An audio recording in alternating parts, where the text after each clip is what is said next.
أعوذ بالله من الشيطان الرجيم بسم الله الرحمن الرحيم وبه نستعين وصلى الله على سيدنا محمد وآل بيته الطاهرين اللهم صل على محمد وآل محمد.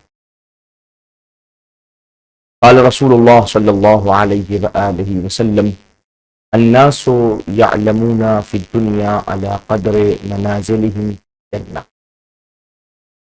حضور سرور کائنات صلی اللہ علیہ وآلہ وسلم جن کے اقوال اور جن کے افعال ہم سب کے لیے حجت ہیں اور جن کی گفتگو پر عمل کرنا خیر دنیا اور خیر آخرت کا سبب ہے، وہ ارشاد فرماتے ہیں کہ الناس یعلمون فی الدنیا علی قدر منازلہم فی الجنہ.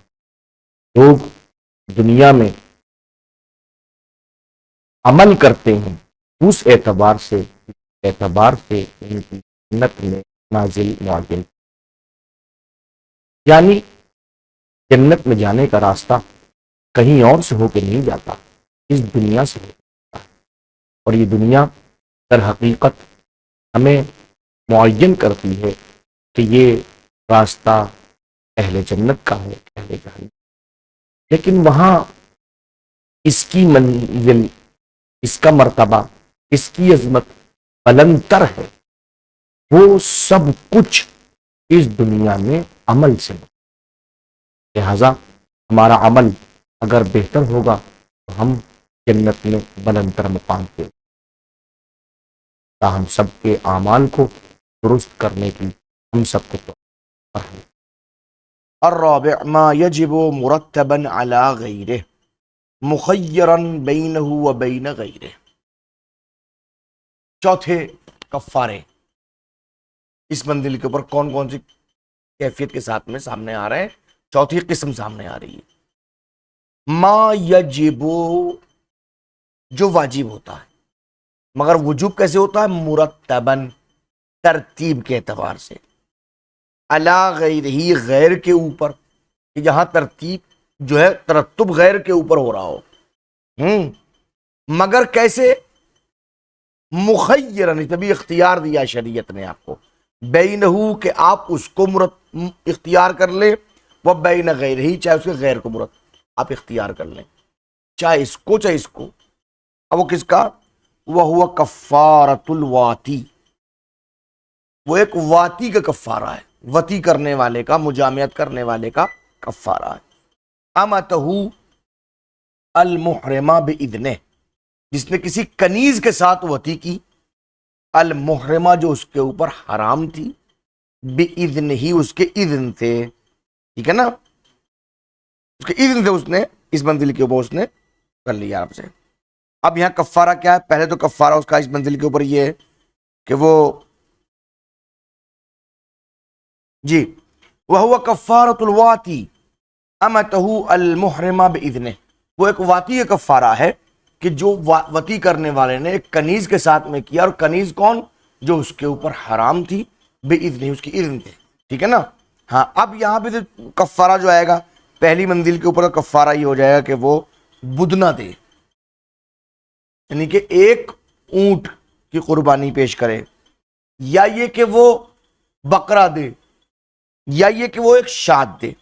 اب اگر فرض کرے کوئی انسان بدنے سے عاجز ہے یا بقرے سے عاجز ہے تو اس کو یہ اختیار ہے اس منزل کے اوپر کہ چاہے تو وہ کفارہ شاد کا دے یا 3 دن روزہ رکھے.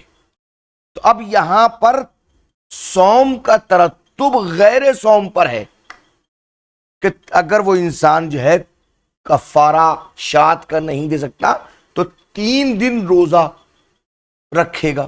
تو باب صوم تو آ گیا نا کہ روزہ کا وجوب ہو گیا ہے، بہوانے کفارہ یہاں پہ ہو گیا، مگر اس منزل پہ اختیار ہے اس کو. اب چاہے وہ اس منزل کے اوپر بدنہ دے دے، چاہے اختیار ہے اس کو کہ بدنہ نہ دیتے ہوئے وہ اس منزل کے اوپر آپ کے روزہ رکھ لے، ٹھیک ہے نا. تو پہلا کفارہ تو یہ ہوا. وَكُلُّ صَوْمٍ يَلْزِمُ فِيهِ التَّتَابُعُ، یاد رکھے جتنے بھی روزے ذکر کیے گئے ہیں، ہر ذکر روزے کے جس کے اندر الزام تتابع ہے، لگاتار کا الزام ہو کہ یہ کام لگاتار ہونا ہے، مسلسل ہونا ہے، تتابع کے ساتھ ہونا ہے، الا 4، وہ 4 قسم کے روزے ہیں کہ جہاں پر تتابو نہیں پایا جاتا۔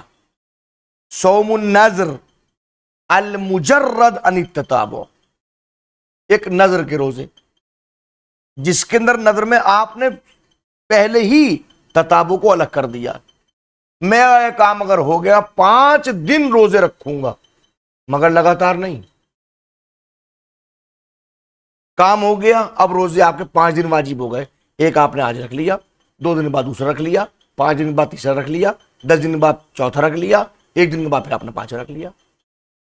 المجرد عن التتابع، تتابع سے مجرد ہو ایک، وما فی معنی، اور ہر وہ روزہ کہ جو معنی نظر میں ہو، جیسے من یمین، یمین کا مسئلہ ہے، او عہد یا عہد کا مسئلہ ہے، وصوم القضاء، قضا کا روزہ، یہاں بھی تتابع شرط نہیں ہے، ایک انسان کے 4 روزے قضا ہو گئے، اب 4 روزے اس کو رکھنے ہیں، اس میں تتابع کی کوئی شرط نہیں ہے، ایک آج رکھ لے، 2 دن کے بعد رکھ لے، 10 دن کے بعد رکھ لے، جب جی چاہے وہ رکھ سکتا ہے، تتابع کی شرط نہیں ہے۔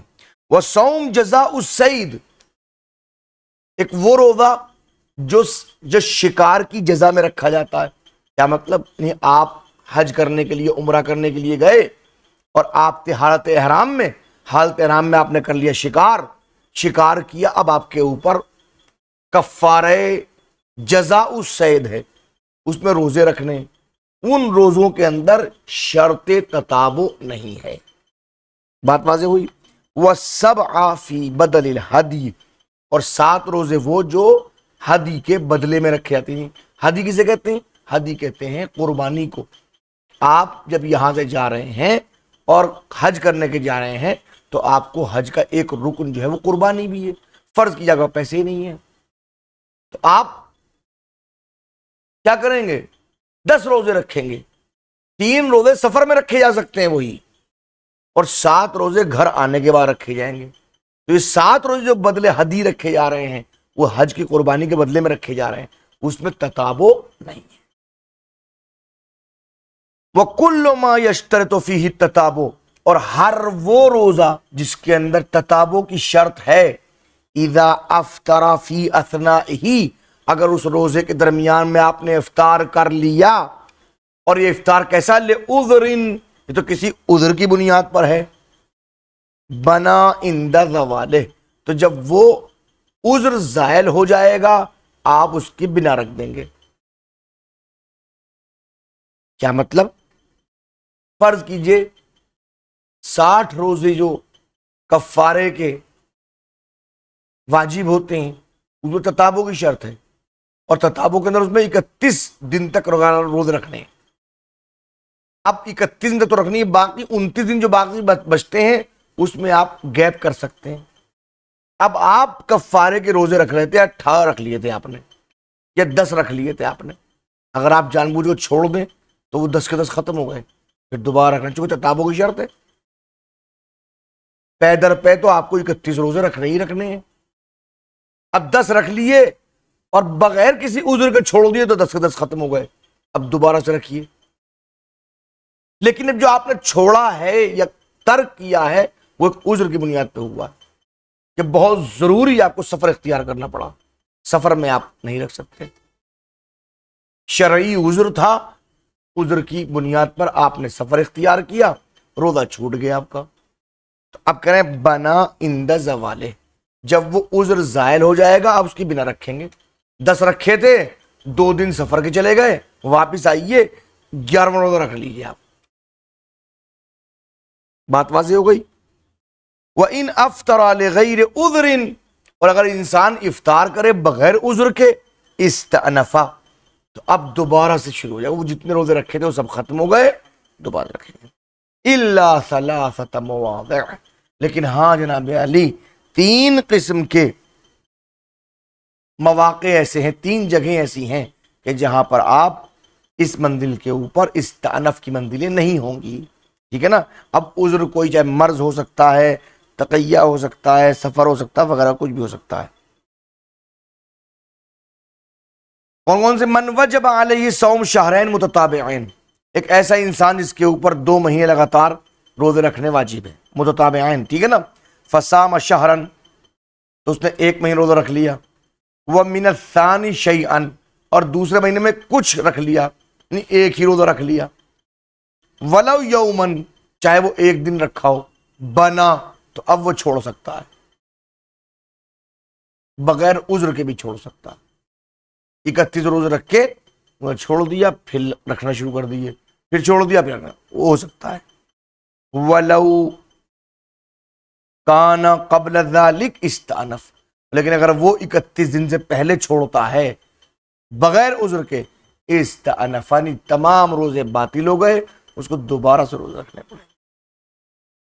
ومن وجب علیہ صوم شہر متتابع بنظر، کسی انسان کے اوپر ایک مہینے کے روزے واجب تھے اور یہ روزوں کا وجوب نظر کی بنیاد پر تھا اور شرط نظر تتابع تھی، تو کہا تھا کہ میں لگاتار ایک مہینے کے روزے رکھوں گا، ٹھیک ہے نا، فصام 15 یوما، اس نے 15 دن روزے رکھ لیے، ثم افطر، پھر اس نے افطار کر لیا بغیر کسی عذر کے، لم یبطل صومہ، تو اس کا روزہ باطل نہیں ہوگا، یہ جو پچھلے والے روزے ہیں باطل نہیں ہوں گے، وہ بنا علیہ، اور اس پہ بنا رکھی جا سکتی ہے 15 کے بعد، یعنی کہ آدھا تو آپ کو رکھنا ہی رکھنا لگاتار۔